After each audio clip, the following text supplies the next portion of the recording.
Welcome to all. देखिए हम लोग लास्ट लेक्चर में ये क्वेश्चन देख रहे थे, ठीक है। तो इसका आधा ही क्वेश्चन हम लोग किए थे। अनफॉर्चुनेटली वीडियो जो है वहीं पे स्टॉप हो गया था। तो देखिए क्वेश्चन नंबर 1 हम लोगों का कंप्लीट हो गया था। क्वेश्चन नंबर 2 हमारा क्या था, उसमें बाकी था, ठीक है। तो दोनों ही इम्पॉर्टेंट क्वेश्चन है और दोनों में कुछ खास बातें हैं तो जो मैंने आपको बताई थी, ठीक है। फर्स्ट वाले को हालांकि हम लोग 2 मेथड से कर सकते हैं, लेकिन मैंने जो मेथड आपको बताया था वह ज़्यादा सूटेबल है। दूसरा मेथड थोड़ा लेंदी होगा, तो फर्स्ट वाला ही कंसिडर कीजिए, ठीक है। और इसके पहले वाला वीडियो आप जरूर जा करके देख लीजिए, उसमें मैंने इस क्वेश्चन को सोल्व कर दिया है, ठीक है। क्वेश्चन नंबर 2 जो है, इसमें देखिए, इसमें जो बेसिस हमको दे रखा है, तो डोमेन के लिए जो बेसिस है इसको आप देखिए, ये स्टैंडर्ड बेसिस है डेफिनेटली, ठीक है। और इधर भी अगर आप देखेंगे ना, तो ये है आपका E1, ये है आपका E2 और ये है आपका E3। So it is also standard basis, ठीक है, इनको डोमेन साइड। तो दोनों सेम ही है। तो अगर आपको सिर्फ स्टैंडर्ड बेसिस दिया रहता है दोनों तरफ, तो ऐसे में आपका क्वेश्चन क्या हो जाता है, काफ़ी सिंपल हो जाता है, ठीक है। सिंस देखिए आपका जो ट्रांसफॉर्मेशन है वो ये दिया हुआ है, ठीक है। इसको आप ले लीजिए 1। तो यहाँ से अगर आप वैल्यू निकाल लें TE1 का, ठीक है, तो TE1 का वैल्यू क्या आ जाएगा, TE1 मीन्स 1 0 0, ठीक है। यानी x1 को 1 रखिए, x2 को 0 और x3 को भी 0। तो आपका वैल्यू क्या आता है, आपका वैल्यू आ जाएगा 1 2 1, ठीक है। इसमें पुट कर देंगे तो ओके। फिर आप TE2 का वैल्यू निकाल लें, तो TE2 का वैल्यू आ जाता है यानी 0 1 0 का, ठीक है। E1 को x1 को 0, x2 को 1 और x3 को 0, ठीक है। तो ये आपका आ जाएगा पुटअप करने से -1 3 1, ठीक है। और जब आप TE3 निकालते हैं तो आप इसमें पुटअप करते हैं 0 0 1, ठीक है। तो ये आप रखेंगे तो यहाँ पे फिर वैल्यू क्या आ जाएगा, अगेन आपका आएगा ये 1 आएगा -1/2 एंड इट इज़ -2, ठीक है। सिर्फ लास्ट वाला आपको जो कोएफिशिएंट है वो बचेगा, ठीक है। ये निकालना काफ़ी सिंपल है, ओके। अब देखिए इसके बाद हम लोग ये देखें, तो अगर मैं आपको मैपिंग से यहाँ पे समझाऊँ, चूँकि समझना इजी हो जाता है मैपिंग से, ठीक है। देखिए ये हमारा जो है यहाँ पे मैपिंग है। तो हम लोग ये देखते हैं कि जैसे ये मेरा डोमेन है, ठीक है, दिस इज़ आवर डोमेन, ये मेरा डोमेन है, ठीक है। ये मेरा क्या है, ये मेरा है कोडोमेन, ठीक है। दोनों ही आपका क्या है, दोनों ही आपका रियल स्पेस है 3 डायमेंशन का, ठीक है। तो अब देखिए इसमें जो आप देखेंगे तो दोनों तरफ आपको स्टैंडर्ड बेसिस ही दे रखा है, ठीक है। इधर भी जो बेसिस है मेरा ये स्टैंडर्ड है, ठीक है, E1 है, E2 है, E3 है, ठीक है। और इधर भी जो मेरा बेसिस है वो भी मेरा स्टैंडर्ड ही है, इधर भी आपका E1 है, E2 है, E3 है, ठीक है। ओके, क्लियर है। दोनों तरफ आपको स्टैंडर्ड बेसिस दे रखा है, ठीक है जी। अब देखिए जो मेरा जैसे E1 है, ठीक है, तो E1 डेफिनेटली क्या है आपका जो है, इधर TE1 को मैप करेगा, ठीक है। E2 के करस्पॉन्डिंग में मेरे को क्या मिलने वाला है, TE2 मिलने वाला है, ठीक है। और E3 के करस्पॉन्डिंग में मेरे को TE3 मिलने वाला है, ठीक है। अब TE1 TE2 TE3 दोनों जो है आपका कोडोमेन का एलिमेंट हो गया। तो हम लोग इसको अगेन क्या कर सकते हैं, E1 E2 E3 के लीनियर कॉम्बिनेशन में लिख सकते हैं, ठीक है। तो हम लोग क्या करेंगे, हम लिखेंगे नाउ क्या हो जाएगा आपका जो मेरा 1 2 1 है, ठीक है, ये तो 1 2 1 TE1, ठीक है। इसको हम लोग कैसे लिखेंगे, इसको हम लिखेंगे in linear combination of E1 E2 and E3, ठीक है। So it is we can write it is, कैसे लिखेंगे, ठीक है। E1 आपका होता है 1 0 0, ठीक है, प्लस B ये होता है हमारा 0 1 0 और प्लस C ये हमारा होता है 0 0 1, ठीक है, ओके। तो अब देखिए चूँकि स्टैंडर्ड बेसिस है आपको, तो यहाँ से आपको ABC निकालना तो बहुत इजी है, ठीक है। क्यों इजी है, इसलिए जब आप इसको ऐड करेंगे तो इधर सिंपली आपका आ जाएगा ABC, ठीक है जी, ओके। 1 2 1 इज इक्वल टू, तो देयरफॉर आपको यहाँ से डेफिनेटली जो A है वो 1 मिल रहा है, B आपको 2 मिल रहा है और C आपको क्या मिल रहा है, 1 मिल रहा है, ठीक है। तो बहुत सिंपल हो गया। इसी तरीके से जब आप आगे बढ़ते हैं, ठीक है, और आप दूसरा वाला लेते हैं क्या, -1 3 1 -1 3 1, ठीक है। तो इसको भी जब आप लिखेंगे तो अगर आप नया स्केलर ले लेते हैं, ठीक है, A', ठीक है, 1 0 0, फिर आप B' 0 1 0 प्लस C', ठीक है, 0 0 1, ओके। तो आपको डायरेक्ट यहाँ से ये क्या हो जाएगा, ये आपका जो है -1 3 और 1 ये आपका इक्वल हो जाएगा ए डैश बी डैश और सी डैश के, ठीक है। तो यहाँ से डेफिनेटली जो ए डैश है मेरा वो क्या मिल जाएगा, -1 मिल जाएगा, ठीक है। बी डैश जो है वो मेरा क्या मिल जाएगा, 3 मिल जाएगा, और जो सी डैश है वो क्या मिल जाएगा, वो 1 मिल जाएगा, ठीक है। ओके, अच्छा अब देखिए यहाँ से फिर अगेन हम लोग जो लास्ट वाला है उसको देखेंगे। तो लास्ट वाला को अगर हम लोग करेंगे, ठीक है, तो क्या हो जाएगा, तब आपको पता चल रहा है, आप डायरेक्ट भी लिख सकते हैं ना कि जो हमको स्केलर मिलने वाला है TE3 के लिए, ठीक है, तो उसके वो क्या मिलेगा, 1 मिलेगा, -1/2 मिलेगा, -2 मिलेगा। तो ये सब हम लोग अब डायरेक्ट अंडरस्टैंडिंग करने वाले हैं, ठीक है। तो पहले चलिए यहाँ पे हम लोग लिख लेते हैं 1 -1/2 और -2। जब इसका आप करेंगे E1 E2 E3 में, तो फिर आपके स्केलर मान लीजिए A डबल डैश है, तो ये हो गया 1 0 0, ठीक है, E1। फिर आपका B डबल डैश E2 के साथ में 0 1 0, ठीक है। फिर आपका C डबल डैश ये आपका 0 0 1। तो ये फिर से ऐड करने से क्या आ जाता है, A dash B double dash और C डबल डैश, ठीक है। ओके, तो आपको यहाँ से डायरेक्टली मिल जाता है कि A डबल डैश आपका क्या है, 1 है, ठीक है। B डबल डैश आपका -1/2 है, और C डबल डैश आपका क्या है, -2 है, ठीक है। तो ये देखिए अब यहाँ पे जो है ना, यहाँ पे जो रिजल्ट आपका निकल करके आ रहा है, ठीक है, वो हमारे लिए इम्पॉर्टेंट है। क्या रिजल्ट आ रहा है, रिजल्ट हमारे लिए ये इम्पॉर्टेंट है, ठीक है, कि जैसे आपने यहाँ पे निकाला ना, आपने निकाल लिया TE1 TE2 और TE3, ठीक है। तो एक्चुअली जो आपको टपल मिला है ये डेफिनेटली क्या होगा, इक्वल टू जो है आपके स्केलर्स होंगे जो लीनियर कॉम्बिनेशन में यूज़ किए जाएंगे, ठीक है। ओके, ये कोडोमेन साइड में। तो देखिए ये आपका ABC है, देख के बता सकते हैं, ये आपका दूसरा वाला जो है पेयर है, ये आपका तीसरा वाला पेयर है, ठीक है। तो कोई डाउट नहीं है, आप डायरेक्ट यहीं से देख करके आप एक रिजल्ट हमारा बन जाएगा क्या, कोएफिशिएंट मैट्रिक्स का, ठीक है। अगर आप कोएफिशिएंट मैट्रिक्स लिखना चाहते हैं तो आप डायरेक्टली यहाँ पे लिख सकते हैं कि क्या आएगा भाई, तो आ जाएगा 1 2 1 -1 3 1 और 1 -2 -2, यही आएगा, ठीक है ना। ओके, अच्छा तो अब यहाँ से अगर हम लोग ये निकालना चाहते हैं, ठीक है, मैट्रिक्स, तो मैट्रिक्स में चूँकि क्या होता है, जो आपका कोएफिशिएंट है उसको हम लोग कॉलम में लिखते हैं, ठीक है। तो डायरेक्टली जो रिजल्ट बन रहा है वो ये बन रहा है, जैसे आपको निकालना है, सपोज कीजिए TB डैश, ठीक है, ये मैट्रिक्स आपको निकालना है, ठीक है। तो ये मैट्रिक्स क्या होता है, ये डायरेक्ट जो है तो हम लोग इसको क्या करते हैं, इसमें हम लोग कॉलम में लिखते हैं किसको, कोएफिशिएंट को, यानी पहले ABC आएगा, ठीक है, फिर आपका A dash B dash C dash आएगा, फिर आपका A double dash B double dash और C डबल डैश आएगा, ठीक है। ओके, तो डायरेक्टली जो है यहाँ पे चूँकि हम लोग इसको देख करके ही लिख सकते हैं, तो आप यहाँ पे आप डायरेक्ट लिख देंगे क्या, आपका डायरेक्ट ये वैल्यू आ जाएगा, ठीक है, मैट्रिक्स के फॉर्म में। तो ABC कितना आया है भाई, तो 1 2 1 आया है, ठीक है, 1 2 1 देख करके सिर्फ लिख देंगे, ठीक है। यहाँ सब देखेंगे और आप देख करके आप अपना काम कर लेंगे, ठीक है, क्लियर है जी। जैसे इसको आप देखते जाएंगे कि पहला वाला 1 2 1 था, ठीक है, इट इज़ 1 2 1, सो पहला वाला कॉलम 1 2 1 हो जाएगा, दूसरा वाला कॉलम इसके करस्पॉन्डिंग में -1 3 और 1 हो जाएगा, और तीसरा वाला कॉलम इसके करस्पॉन्डिंग में आपका 1 -1/2 और 2 आएगा, ठीक है। तो यही आपका जो है डायरेक्ट मैट्रिक्स आप लिख सकते हैं इसको, ठीक है। तो ये जो मैट्रिक्स हमको फाइंड करना रहता है लीनियर ट्रांसफॉर्मेशन का, वो आप डायरेक्टली फाइंड कर सकते हैं कब, जब आपका दोनों तरफ स्टैंडर्ड बेसिस दिया हुआ है, ठीक है। ओके, क्लियर है। तो अब देखिए, अब ये भी निकालने की ज़रूरत नहीं है, ओके। एक्चुअली ये हम लोग कैसे करेंगे, हमको अगर ट्रांसफॉर्मेशन दिया हुआ है, जैसे आपको देखिए यहाँ पर ट्रांसफॉर्मेशन दिया हुआ है, ठीक है। ट्रांसफॉर्मेशन में क्या है, ये है आपका x1 - x2 + 3, ठीक है, इस तरह से है, ओके।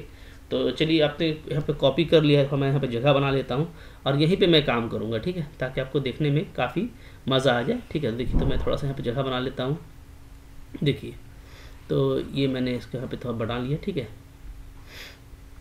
तो देखिए, अगर आपको फाइंड करना है क्या, मैट्रिक्स, ठीक है, अगर हमको क्या फाइंड करना है, डायरेक्टली मैट्रिक्स फाइंड करना है, ठीक है, matrix representing the linear transformation, ठीक है, जिसमें आपको दोनों तरफ स्टैंडर्ड बेसिस दे रखा है, ठीक है।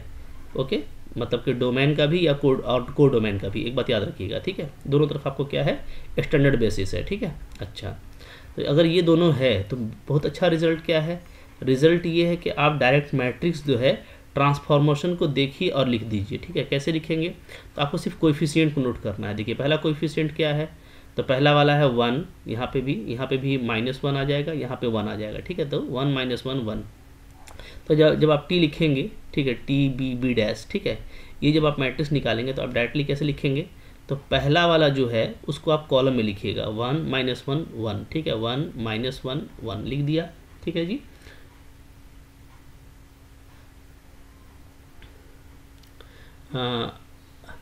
क्लियर है, ठीक है। अच्छा, ये था कि कोएफिशिएंट आता था ना, अच्छा हाँ, ठीक है ठीक है ठीक है। तो हम लोग ये करेंगे कि इसको तो हमको रो में लिखना पड़ेगा, इसलिए रो में लिखना पड़ेगा कि कॉलम में हम लोग x1 का कोएफिशिएंट लिखते हैं, ठीक है। जो x1 का कोएफिशिएंट है वो कॉलम में आएगा, फिर x2 का कोएफिशिएंट आएगा, फिर x3 का कोएफिशिएंट आएगा। तो और अगर आपको ऐसे ही लिखना है x1 x2 x3 देख करके, तो आप डायरेक्ट क्या करेंगे, इसको आप रो में लिखेंगे, ठीक है। जैसे हम लोग का भी रिजल्ट आया है, तो ये रिजल्ट मैं अभी आपको बना दे रहा हूँ, ठीक है। आप लोग डायरेक्ट क्या करेंगे, रो में लिखेंगे, ठीक है। तो रो में लिखेंगे 1 -1 1, तो 1 -1 1 पहला वाला हो गया, ठीक है। दूसरा कोएफिशिएंट देखिए, दूसरा है आपका 2 है, फिर आपका 3 है, और फिर आपका -1/2 है, ठीक है। इसको हम लोग क्या लिखेंगे, इसको हम लिखेंगे 2 3 -1/2, ये सेकेंड रो बन जाएगा, ठीक है। और थर्ड रो में क्या आएगा, अगेन 1 1 और -2, ठीक है। तो ये 1 1 -2 आप डायरेक्ट लिख देंगे। तो देखिए आपको सिर्फ देख करके आंसर आ गया। ये कब आया, ये तब आया जब आपका, ठीक है, क्या था, स्टैंडर्ड बेसिस, ठीक है। जो स्टैंडर्ड बेसिस होता है से स्टैंडर्ड बेसिस, दोनों तरफ आपका स्टैंडर्ड बेसिस ही था, ठीक है। तो स्टैंडर्ड बेसिस के रिस्पेक्ट में अगर आपको मैप करना हो, ठीक है, दोनों तरफ, तो याद रखिए, तो आप डायरेक्ट जो है देख करके लिख सकते हैं। आपको मैट्रिक्स निकालने में बिल्कुल दिक्कत नहीं होगा, ठीक है। कुछ करने का जरूरत ही नहीं है। अगर आप कंपटीशन में हैं और आपको निकालना है तब तो आप देख करके लिख देंगे, ठीक है। याद रखिए, दोनों तरफ अगर आपका स्टैंडर्ड बेसिस नहीं है, एक तरफ है, दूसरी तरफ कोई और है, तब भी आपको निकालना पड़ेगा। या आपका इस तरफ स्टैंडर्ड है, इस तरफ कोई और है, तब भी आपको निकालना पड़ेगा। इस तरफ कोई और है, इस तरफ स्टैंडर्ड है, तब भी आपको निकालना है, ये आपको ध्यान देना है, ठीक है ना। ओके, क्लियर है। तो इम्पॉर्टेंट कब हो जाता है, इम्पॉर्टेंट हमारा हो जाता है, ठीक है, ओके, जब हम लोग क्या करते हैं, जब हम लोग इधर स्टैंडर्ड बेसिस देखते हैं, ठीक है। अगर आपको कोडोमेन में स्टैंडर्ड बेसिस दिया हुआ है कि स्टैंडर्ड बेसिस में आपको काम करना है, ठीक है, तब आपका जो मैट्रिक्स है वो डेफिनेटली इस तरीके से आ जाता है काफ़ी ईजिली, ठीक है। अगर आप भटकेंगे भी तो आप इस तरीके से करेंगे तब भी आपको टाइम नहीं लगेगा, ठीक है ना। तो याद रखिएगा कि आपको देख करके कोएफिशिएंट को डायरेक्ट रो में डाल देना है, रो में डाल देंगे आपका आंसर आ जाएगा। क्योंकि यहाँ पे हम लोग जब निकालते हैं तो कॉलम में इसलिए डालते हैं कि 1 2 1 जैसे आपका कब आता है, ठीक है, तो 1 0 0 पे आपका 1 2 1 आता है, तो उसमें आप देखते हैं सिर्फ पहला कोएफिशिएंट आपको मिलता है, ठीक। तो x1 का कोएफिशिएंट लिखेंगे तब कॉलम में लिखेंगे, x2 का लिखेंगे तब कॉलम में लिखेंगे, x3 का लिखेंगे तब कॉलम में लिखेंगे, ठीक है। और अगर आप डायरेक्टली एक साथ लिखते हैं तो आप इस तरीके से रो वाइज लिख देंगे, ठीक है जी। तो आई होप आपके लिए रिजल्ट काफ़ी अच्छा था, ठीक है।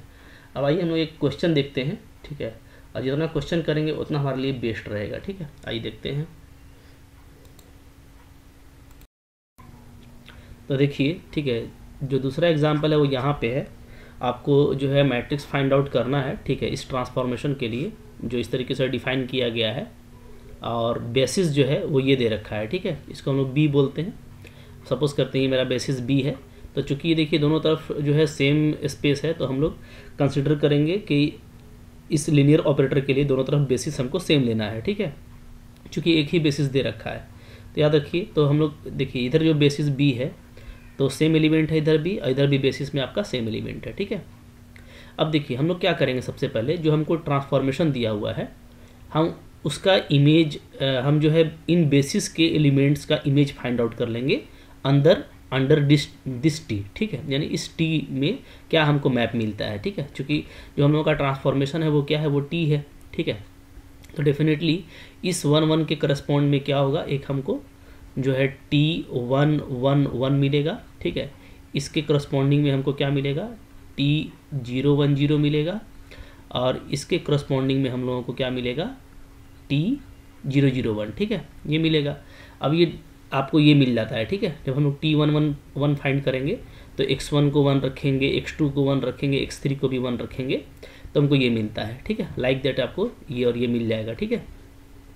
अब ये जो है हमारा कोडोमेन का एलिमेंट हो गया, तो हम लोग इसको इसके बेसिस के टर्म में लिख सकते हैं, ठीक है। तो यहाँ पे ऐसे शुरू कीजिएगा हियर, ठीक है, दिस वन नाउ। अब हम लोग क्या कर सकते हैं, ये जो T111 है, T111, ठीक है, इसको हम कैसे लिख सकते हैं, इसके लीनियर कॉम्बिनेशन में,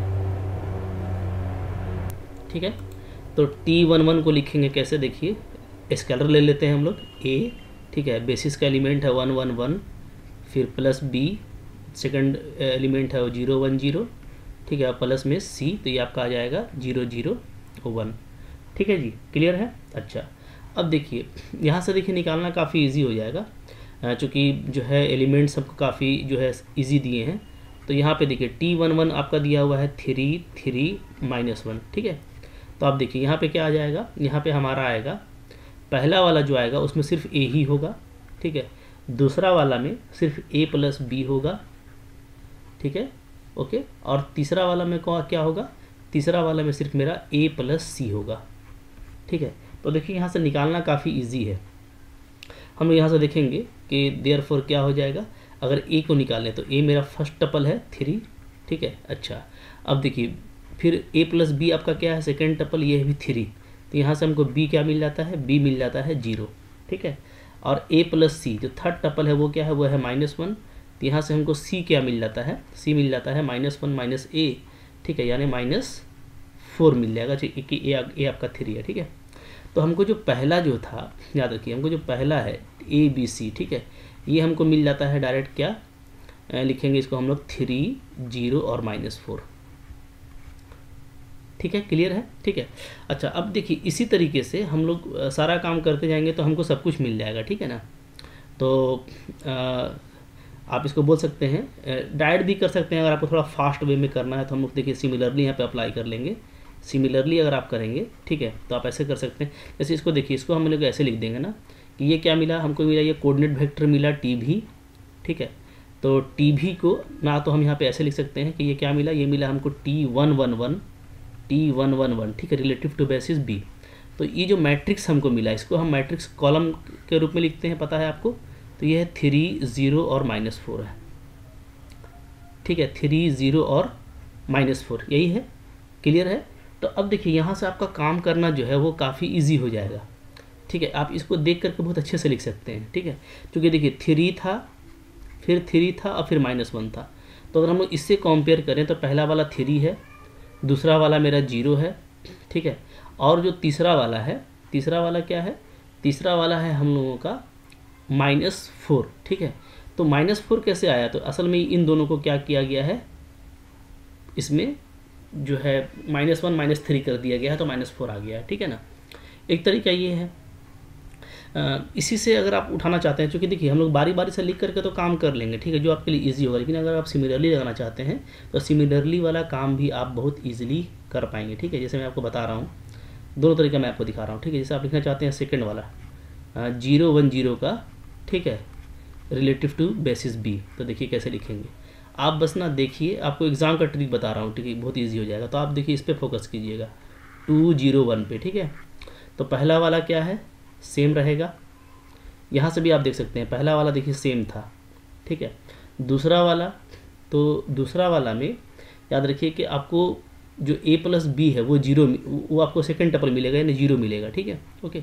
अब अगर मेरा A अगर 2 है तो B क्या होना चाहिए, तो B होना चाहिए -2, ठीक है, तभी तो 0 होगा वो। अच्छा, C क्या होना चाहिए, तो C 1, तो देखिए A प्लस C आपको 1 के बराबर आ जाएगा, ठीक है, और A आपका 2 है, ओके। तो C क्या हो जाएगा, तो C हो जाएगा मेरा -1। इस तरीके से भी हम लोग लिख सकते हैं, ठीक है। मैं आपको करके दिखाता हूँ अगर ऐसे भी करेंगे तो, ठीक है। देखिए ये सब क्या है कि एक फास्ट तरीका है, कोई बहुत बड़ा चीज़ नहीं है, ठीक है। आपको जिसमें स्पीड हो उसमें आप काम कर सकते हैं, जो भी आपको स्पीड दे। जैसे मान लीजिए आपको नहीं समझ में आ रहा है कैसे हुआ, तो आप वैसे ही कर लीजिए, ठीक है। जो हमारा तरीका है क्या, कि हम लोग T010 को, ठीक है, क्या कर सकते हैं, T010 को लीनियर कॉम्बिनेशन में लिखेंगे इसके बेसिस के। तो नया स्केलर लेंगे A'111, ठीक है, प्लस B'010 प्लस C'001, ठीक है। तो यहाँ से आप इसको जोड़ेंगे तो क्या आ जाएगा, ये आ जाएगा A', ठीक है, पहला वाला, फिर आएगा A' प्लस B' आएगा, और फिर लास्ट वाला आएगा आपका A' प्लस C' आएगा, यही आएगा, ठीक है। इधर आपका जो वैल्यू है वो क्या है, वो है 2 0 और 1, ठीक है। यहाँ से देखिएगा तो ओके। चलिए अब देखिए, अब यहाँ से हमको A dash B dash C dash चाहिए, ठीक है। तो ए डैश जो है आपका तो वो पहला ही वाला हो जाएगा 2, ठीक है। फिर आपका ए डैश प्लस बी डैश ये 0 होगा, तो ए डैश आपका 2 है तो बी डैश क्या होगा, तो -2 होगा, ठीक है। फिर आपका देखिए A dash plus C dash third tuple 1 है, ए डैश आपका 2 है तो सी डैश क्या हो जाएगा, -1 हो जाएगा। तो यही देखिए हम लोग यहाँ पे लिखे हैं, ठीक है। ओके, तो आप जैसे चाहें वैसे कर सकते हैं, ठीक है ना। अब बचा लास्ट वाला, तो लास्ट वाला जो है हमारा क्या है, तो वो था हमारा T001, ठीक है। तो इसको आप नया स्केलर में लिखिएगा तो 111 आएगा, ठीक है, प्लस बी डबल डैश 010 आएगा, ठीक है, प्लस सी डबल डैश 001 आएगा, ठीक है, ऐसे। तो अच्छा, तो अब क्या करेंगे हम लोग, तो अब हम लोग यहाँ पे इसको ऐसे कर देंगे। जो T001 है मेरा, ये वैल्यू क्या था, इसका वैल्यू था कितना वैल्यू था इसका, अच्छा 0 3 -2, ठीक है। तो क्या है, ये आपका है 0 3 -2, ठीक है। तो इधर फिर से ऐड कीजिएगा तो वही आएगा, ए डबल डैश पहले आ जाएगा, फिर A double dash plus B double dash आएगा, फिर आपका A double dash plus C double dash आएगा, ठीक है। अब यहाँ से अगर हम लोग इक्वेट करेंगे तो डायरेक्टली ए डबल डैश आपको पहला टपल मिलेगा 0, ठीक है। बी डबल डैश, तो A double dash B double dash का सम 3 है, ए डबल डैश 0 है तो बी डबल डैश डेफिनेटली 3 होगा, ठीक है। अच्छा, सी डबल डैश, तो ये इसका दोनों का सम -2 है और ए डबल डैश आपका 0 है तो ये आपका डेफिनेटली क्या हो जाएगा, -2 हो जाएगा, ठीक है। तो हमको जो थर्ड जो कोऑर्डिनेट वेक्टर है 001 का रिलेटिव टू बेसिस बी, वो हमको मिल जा रहा है, क्या मिल रहा है, कॉलम में लिखेंगे तो 0 3 -2, 0 3 -2, ठीक है। देयरफॉर जो मैट्रिक्स हमको बनाना था, मैट्रिक्स रिलेटिव टू बी, ठीक है, तो वो क्या बनेगा, इसको ऐसे भी लिखते हैं या ऐसे भी लिखते हैं, ठीक है ना। तो ये हम लोगों को बनेगा सिंपली, जो तीनों कॉलम मैट्रिक्स आया है उसको आप लिख दीजिए। पहला कॉलम मैट्रिक्स क्या आया था, यहाँ देखिए 3 0 -4, ठीक है। तो इसको हम लोग क्या लिखेंगे, इसको हम लोग लिखेंगे 3 0 -4। दूसरा वाला क्या आया है, दूसरा वाला हम लोगों का आया था 2 -2 और -1 था ना, 2 -2 -1, ठीक है। और तीसरा वाला क्या आया है, अभी आया है 0 3 और -2। तो ये आपका देखिए आंसर हो गया। तो ऐसा आप निकाल सकते हैं, ठीक है। एक जो इसका दूसरा तरीका है, ठीक है, सेकंड वे जो इसका हो सकता है, वो आप देखिए इस तरीके से इसको कर सकते हैं, ठीक है। देखिए सेकंड वे में आपको ये करना है कि सबसे पहले ये देखिए कि हम लोग जो T11 था, ठीक है, उसको हम लोग ऐसे लिखे थे, ठीक है, ABC का ABC को यूज़ किए थे एज ए कोएफिशिएंट, ठीक है, और बेसिस के लीनियर कॉम्बिनेशन में लिख दिए, ठीक है। लाइक दैट ये भी लिखे हैं और ये भी लिखे हैं, इनका वैल्यू देखिए ये है और ये है, ठीक है। अब देखिए केवल स्केलर आपका चेंज होगा इधर, ठीक है, ABC, फिर A dash B dash C dash, A double dash B double dash C double dash, जो वेक्टर है बेसिस का वो तो सब में सेम रहना है, ठीक है। और यही हमारा जो है क्या है, हथियार होता है, ठीक है, कि चूँकि ये सारा में सेम रहता है, सबको हम जो लिखते हैं वो सारे इमेजेस को हम लोग कोडोमेन के बेसिस के लीनियर कॉम्बिनेशन में लिखते हैं, ठीक है। अब इन सारे स्केलर्स को फाइंड आउट करने के लिए जो मैंने तरीका बताया था ऑगमेंटेड फॉर्म लेने का, तो आप डायरेक्टली ऑगमेंटेड फॉर्म ले लीजिए इस तरीके से, ठीक है, जिसमें जो बेसिस का एलिमेंट है 111 010 001, इसको हम लोग कॉलम में लेंगे, ठीक है, इस तरफ लेफ्ट साइड, ओके, क्योंकि सब में ये सेम है तो ये आप ले लिए। अब जो है सबसे पहले आपने लिया है फर्स्ट वाले का, तो फर्स्ट वाले का आप ले लीजिए जो वैल्यू है 3 3 -1, उसको इस तरफ, ठीक है।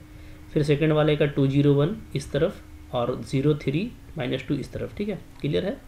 अब हम लोग क्या करेंगे, अब हम लोग जैसे आपको तरीका हम बताए थे कि मेरा टारगेट ये रहता है कि हम इसको बदल दें किसमें, नॉर्मल फॉर्म में, ठीक है। नॉर्मल फॉर्म में कन्वर्ट करना है, यानी इसको हमको बनाना है आइडेंटिटी मैट्रिक्स ऑफ 3 ऑर्डर, ठीक है। तो लगभग देखिए तो बना हुआ है यहाँ और यहाँ पे, तो सिर्फ हमको ये 1 बनाना है और बाकी को 0 करना है, ठीक है। इसको हमको कर देना है 0 और इसको भी कर देना है 0, ठीक है। जब हम कोई भी ऑपरेशन करेंगे तो इधर भी चेंज होगा, तो हमको सिर्फ एक ही ऑपरेशन करना है, क्या कि हम R2 को R2 - R1 कर देते हैं, ठीक है, और R3 को R3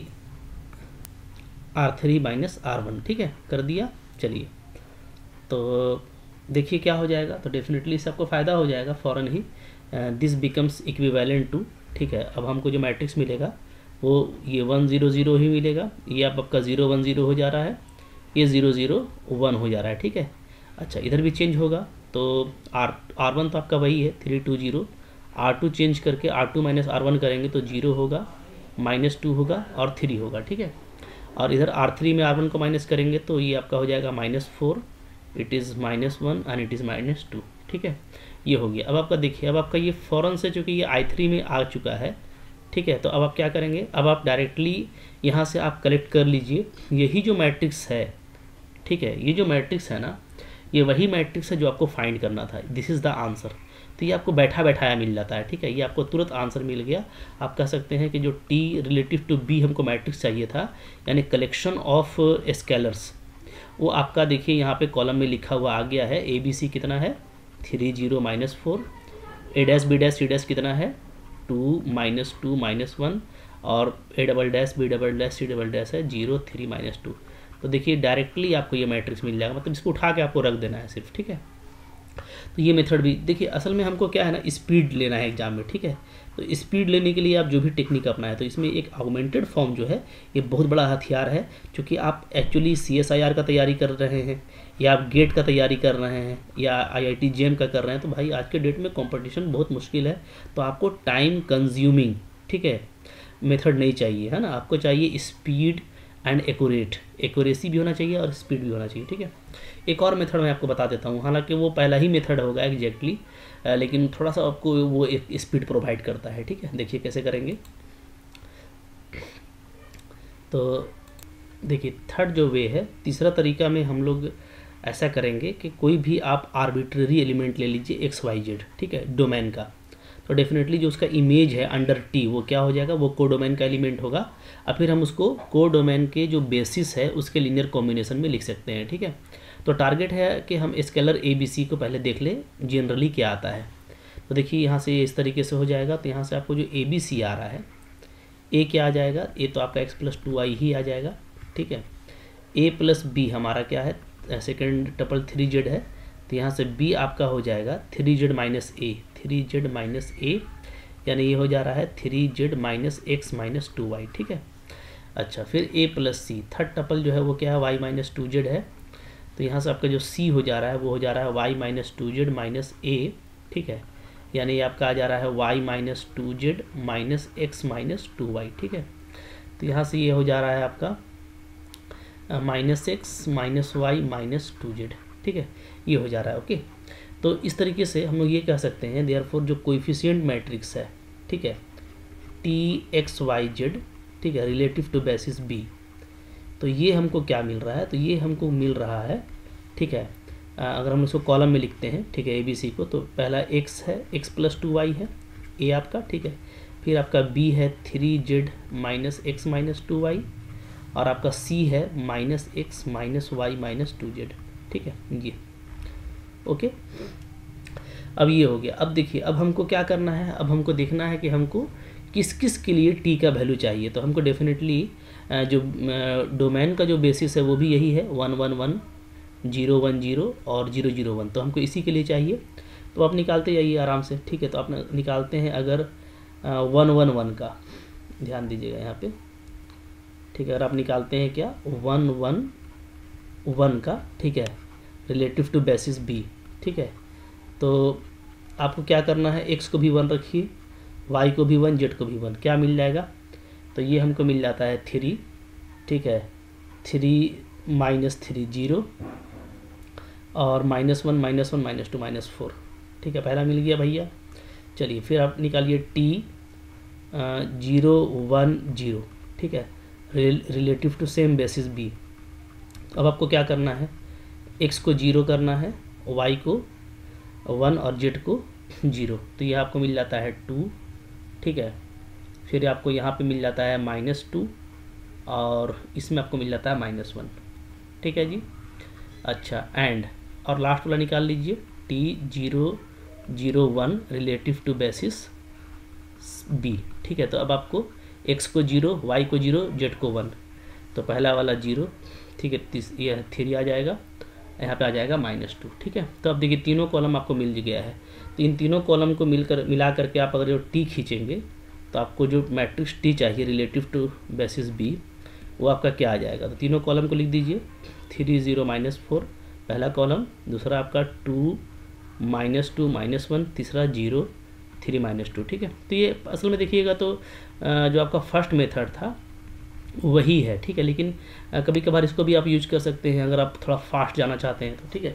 तो आपको कौन सा स्पीड देगा ये आप पे डिपेंड करता है, ठीक है। तो पहला वाला कॉन्सेप्ट है, अगर आपके हाथ में स्पीड है तो उसमें भी वो कोई दिक्कत नहीं है। तो कुछ ही मेथड है जो मैंने आपको बता दिया, ठीक है। तो आई होप आपने ये मज़ा किया है, इन्जॉय किया है। इन्जॉय कीजिए इन मेथड्स को, ठीक है, और इससे अपना कॉन्फिडेंस को बिल्डअप करने का कोशिश कीजिए, ठीक है। तो आज हम लोग इस लेक्चर में इतना ही रखते हैं, कुछ और भी प्रैक्टिस करेंगे, क्योंकि जितना क्वेश्चन आप करेंगे ना आपके लिए वो उतना ही ज़्यादा बेनिफिशियल रहेगा, ठीक है। और वीडियो लेंथ ज़्यादा लंबा करना नहीं है, इसलिए मैं ज़्यादा डिस्कस नहीं करूँगा एक वीडियो में। तो नेक्स्ट लेक्चर को भी जरूर देखिए, ठीक है। डेफिनेटली आपको अच्छा लगा तो लाइक ज़रूर कीजिएगा, ठीक है। सारे कंटेंट देख लीजिए, चूँकि अगर आपको कुछ लाइफ में अच्छा करना है मैथमेटिक्स में तो आपको सीखना है, ठीक है। स्पीड, एक्यूरेसी और कॉन्फिडेंस के साथ आपको एग्ज़ाम में जाना है, और डेफिनेटली आप एग्ज़ाम को जो है वो क्लियर कर लेंगे, ठीक है। तो शेयर कीजिए अपने फ्रेंड्स के साथ में, ठीक है। डेफिनेटली सब्सक्राइब नहीं किया और देखते हैं तो करके देखिए, बहुत कुछ है इसमें, ठीक है। आप जब तक पढ़ते रहेंगे मैं आपको पढ़ाता रहूँगा, ठीक है। और कमेंट कीजिएगा कि आपको कैसा लगा, ठीक है। चलिए मिलते हैं फिर नेक्स्ट कंटेंट में, तब तक के लिए थैंक यू वेरी मच।